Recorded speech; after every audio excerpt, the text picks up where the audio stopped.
సమాచారం వాట్సాప్ ఛానల్లో జాయిన్ అవ్వండి. అన్ని విశేషాలు ఎప్పటికప్పుడు తెలుసుకోండి. శ్రీ మహాగణాధిపతయే నమః. ఐం మహాసరస్వత్యే నమః. శ్రీ లలితాంబికాదేవియే నమః. కలలో సర్పాలు కనపడుతున్నాయి, పాములు కనపడుతున్నాయి గురువుగారు, ఏమిటి సంకేతము అనేటువంటిది ప్రశ్న. పాములు కనపడుతున్నాయి అంటే ఊరికే కనపడుతున్నాయా?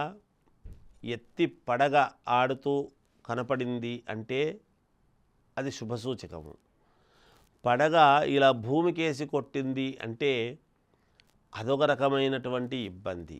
ఇవి ఉంటాయి. కొంచెం రెగ్యులర్గా పాములు కనపడుతూ ఉన్నాయి అనేటువంటిది ఉంది అంటే ఖచ్చితముగా కాలసర్పదోషము అనేటువంటిది మనకు గనక జాతకములో ఉంటే ఆ దోషము పరిహారము చేసుకోండి అనేటువంటిది సూచనగా తెలియజేయటమే దీని యొక్క సారాంశము. ఏదో పాములు కనపడుతుంటాయిలే, ఏముందిలే, పాము కనపడిందిలే అని మనము ప్రతిదీ కూడా తోసేస్తాం. ఏముంది జీవితం, ఇవన్నీ ఇంత ఇదిలో మనం ఉన్నటువంటి బిజీ లైఫ్లో అది ఏం పెద్ద సంగతి అనుకుంటూ ఉంటారు. కానీ అలా కాదు. ఎప్పుడైతే సర్పాలు కనపడుతూ ఉన్నాయో ఇది వంశపారపర్యముగా వచ్చేటువంటి ఇబ్బంది అనేది గ్రహించాలి. పెద్దవాళ్లకు తల్లిదండ్రులు చేసుకోవాల్సినటువంటి పరిహారం ఎప్పుడైతే చేసుకోకపోతే పిల్లలకు వస్తుంది, వీళ్ళు చేసుకోకపోతే వాళ్ళ సంతానానికి వస్తుంది. ఈ సుబ్రహ్మణ్య దోషము అనేటువంటిది మామూలుగా ప్రతి వాళ్లకు ఉంటుంది. ఖచ్చితముగా ప్రతి వాళ్ళ జాతకములోనూ కాలసర్పదోషం అనేటువంటివి ఉంటాయి, ఉండకుండా ఉండవు. కుజదోషాలు తక్కువ, కాలసర్పదోషం అనేటువంటిది రాహుకేతువుల వలన ఉంటుంది. అయితే ప్రభావము ఎంత మాత్రము చూపిస్తున్నాయి ఏమిటి, వాటి వల్ల వచ్చేటువంటి ఇబ్బందులు ఏమిటి, మిగతా ఉండేటువంటి గ్రహాలన్నీ డామినేషన్తో ఇవి తగ్గిస్తాయా లేకపోతే వీటి ప్రభావం ఎక్కువ ఉందా అనేటువంటిది వాళ్ళ వ్యక్తిగతమైనటువంటి జాతకాన్ని బట్టి ఉంటుంది గాక. అందరూ ఏమనుకుంటారు అంటే కాళహస్తికి వెళుతున్నాం, కొక్కే సుబ్రహ్మణ్య స్వామికి వెళుతున్నాం, ఆశ్లేష బలిపూజ చేయించాము, లేదా ఇంకొక చోటికి వెళ్ళాము, మోపిదేవికి వెళ్ళాము అని చెబుతూ ఉంటారు. సంతోషమే, అది ఏమీ తప్పు కాదు. దేవాలయాలు పళని, తిరుత్తణి ఇవన్నీ ఉన్నాయి, సుబ్రహ్మణ్య స్వామి దేవాలయాలు.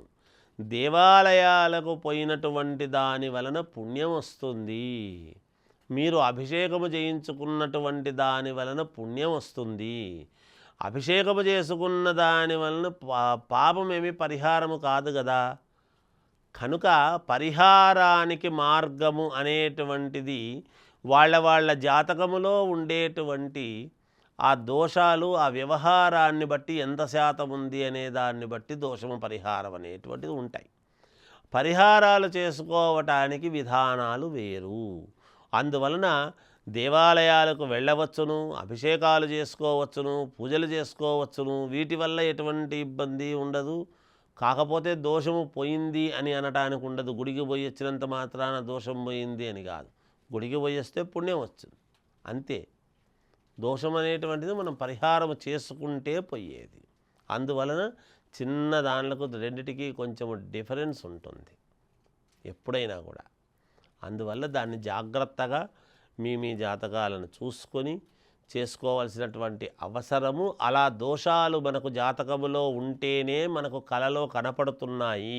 త్వరితగతిన దాని యొక్క దోషాన్ని తీర్చుకోండి అనేటువంటిది సుబ్రహ్మణ్య స్వామి యొక్క అనుగ్రహముగా భావించాలి. తద్వారా కుజుడే కదా, రాహుకేతువులు ఇద్దరు, తర్వాత కుజుడి యొక్క ప్రభావము అంతా కలిపిన కుజుడి యొక్క ఇదే వస్తుంది చివరికి. సుబ్రహ్మణ్య స్వామి దోషము అంటే కుజుడు భూకారకుడు, ధనకారకుడు. మనకు ఇవ్వాలి చేయాలంటే మనకు ఏదైనా భూముల యొక్క తకరారులు ఉండినా, కోర్టులో వివాదాలు ఉండినా, అప్పులు ఉండినా, డబ్బు రావాలి అని అనుకున్నా వీటన్నిటికీ కూడా కుజుడే ప్రాధాన్యత. అందువలన ఆ ప్రభావము అనేటువంటిది చూసుకొని ఎవరెవరి జాతకాన్ని బట్టి వాళ్ళు చూసుకొని దానికి పరిహారాలు చేసుకోవాల్సినటువంటి అవసరము ఉంటుందిగాక. అవి చేసుకుంటే తప్పకుండా మీకు మేలు జరుగుతుంది అని తెలియజేస్తూ జయోస్తు. For more videos like this, subscribe Big TV channel.